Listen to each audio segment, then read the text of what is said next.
I wanted to tell you about this place called Little Painted Desert County Park. So when I was camping at Flagstaff, Winslow is about an hour away. And I was looking on the map, and I guess about 15 miles away from Winslow was this little county park. So I decided to go out there. What's really interesting about this park is that you're not expecting the scenery. I mean, it has like this beautiful kind of area of different strata, like different layers of rock. And it had really nice, really deep orange color to it. There were only 3 other people at the park.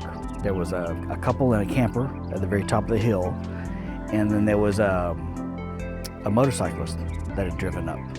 So it was pretty neat to be out there and just, you know, have freedom. Like I was able to fly my drone.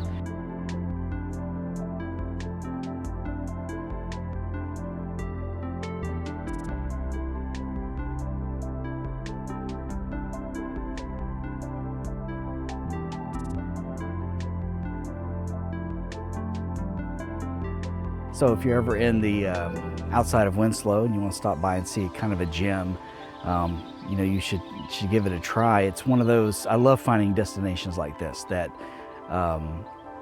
you know, most people don't go to. Now, the downside is that there's nobody there keeping the park up. So it's, you know, there was some graffiti, and the bathrooms were not really bathrooms that I would use. But those things didn't bother me, you know, and I think for the most part, when you go there, you're going there to see the scenery. So, so that was a cool thing.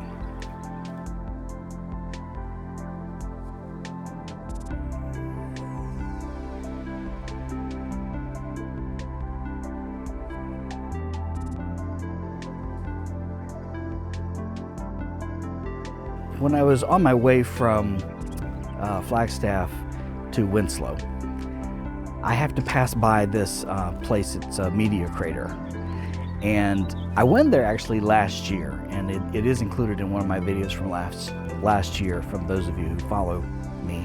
And I think it was $22 to get in, and then you can walk around and look, and it was actually pretty neat, worth the money.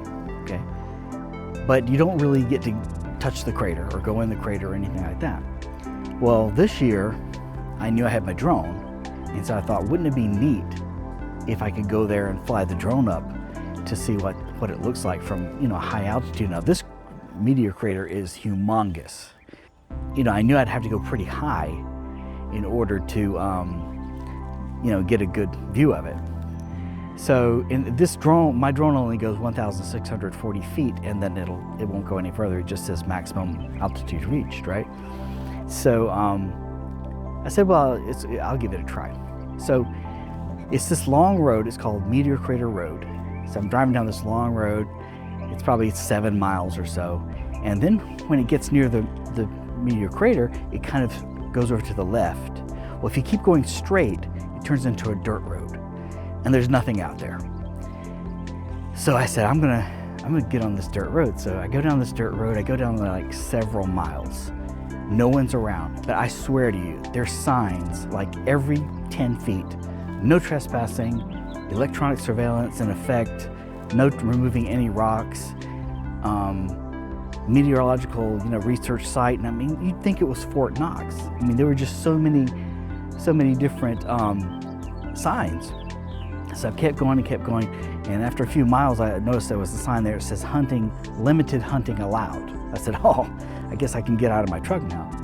So I get out of my truck, I launch and I can just see a hill. And I know I'm looking at the GPS, looking at the map, I know I'm beside the meteor crater, so I just see this hill, you know. And so I launched the drone, and I just send it straight up. I don't send it anywhere near the meteor crater, just send it straight up.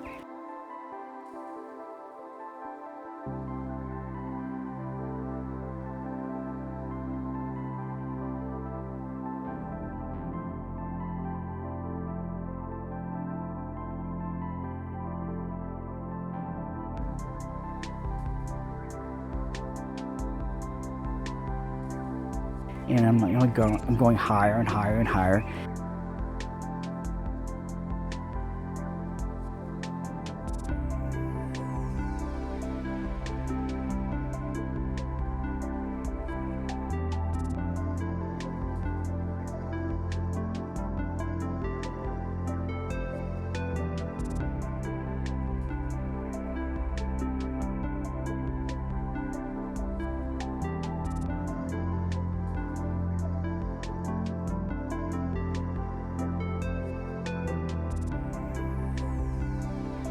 And and I get to the maximum, altitude, and I'm really excited because I can actually see, the crater. And I was like really impressed with myself that I was able to get this. And I was like, I gotta get this footage and get out of here before I get caught, And so, I said, I'm not gonna run the battery down or anything. I just wanted to get that shot, right? Take that viewpoint, and then I'm gonna land the drone. So I pressed the button to tell the drone to come back where it took off, thinking that it's directly above me. And you can't see anything that's 1,600 feet. You can't see it. It's just invisible. You can't even hear it. So anyway, I pressed the button, and the drone, I can see in the controller, the drone turns directions and looks back at me. And I'm like, I thought it was right here. The wind had pushed the drone farther and farther. It was almost at the meteor crater. I'm like, oh my God. So I start like bringing the drone further and further down as fast as I could, and I was trying to bring it back this way. But it was really strong winds that day, and I had already had bad experience before with strong winds, And so, the wind was so strong, and I had it at maximum speed aimed towards me, but the drone kept going farther and farther away. So if you saw my last video, this will sound familiar, because the same thing happened before.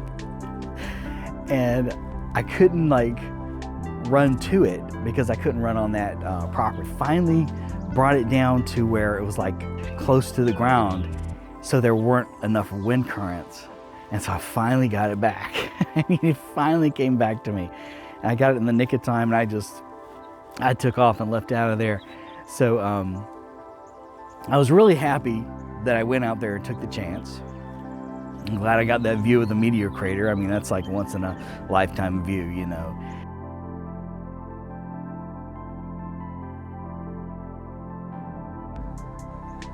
I wish I could have spent more time, and maybe when I do, notice I said when, not if, when I do go back out to Arizona, I might try it again, maybe on a less windy day. But that place is it's like a Fort Knox. I mean, they got these security guards 24 hours a day that park their truck up there and question everybody going anywhere near that crater. And it's just crazy. And you'd think it was Fort Knox, and it's just a meteor crater. So that's why I went on that dirt road, and I was pretty far away. So maybe, if they were looking, they would think I was gonna be hunting or something like that. So I still have a bunch of footage of a bunch of places that I went to that I have not put together yet into videos. So I still have a lot to share with you. So you'll just have to stay tuned, stick with me. See, I'm really excited because I want to show you all this stuff, all these places I've been, and I just have loads and loads of video footage. It's just a matter of going through it and putting together the different stories. So.